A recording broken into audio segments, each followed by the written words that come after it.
আমি চিটের সর্বোচ্চ কাজটা করে ফেলছি জান, প্লিজ আমার কিচ্ছু জিজ্ঞেস করো না। কি চিট করছো তুমি শাহনাজ?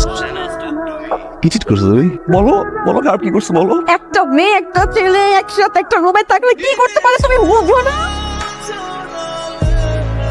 আমি মন থেকে চাই যে তুমি সবসময় সুখে থাকো, তোমার এখানে আসার মতো কোনো সাধ্য নাই আর। সো প্লিজ আমাদের রিলেশনটা আমি আর চাই না কন্টিনিউ করতে। প্লিজ আরফ, তুমি আমাকে ফার্দার আর কল দিবা না।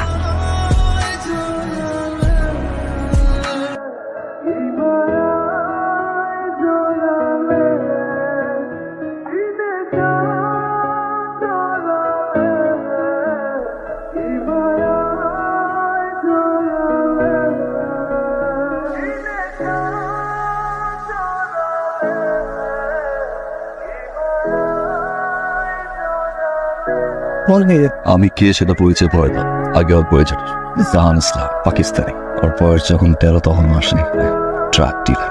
2টা বাচ্চা আছে, তার ওয়াইফের বাহিরে 3 টাকার। 2টা বছর আমি ঠিকমতো ঘুমাইতে পারি নাই, আসতে পারি নাই। সেই দিনটার জন্য অপেক্ষা করছিলাম। চোখের সামনে দাঁড়িয়ে পড়ে নিচের চোখ। আরফ, খুব সাহসে ওর নাম তুই মুখে না। আমি আরাফ, বাট এই নামটা উচ্চারণ করার মতো সাহস তোমার থাকার কথা না। 4টা বছর তুমি না খাইলে আমি খাই নাই, তুমি না ঘুমাইলে আমি ঘুমাই নাই। 4টা বছর পর তুমি আমাকে একটা নিউজ দিছো, তুমি ভালোবাসো। মানে 2 বছর তোমার সাথে আমার কথা হয় না। এই 2 বছর আমি ঘুমাইতে পারি নাই, এই 2 বছর আমি দরজা লক করে কাঁদছি, এই বছর সাইকো হয়ে থাকছি। আমার কাছে মনে হয়েছে যেটা ছেলে হয়ে থাকি, যে ছেলেকে তুমি বলছিল না কোনদিন তোমার অস্তিত্বে আসতে হবে না, আমি আর কষ্ট নিয়ে তোমার তো একটা দাঁড়িয়ে থাকবো। তুই তো দাঁড়িয়ে থাকবো, ওই প্রেস রোমান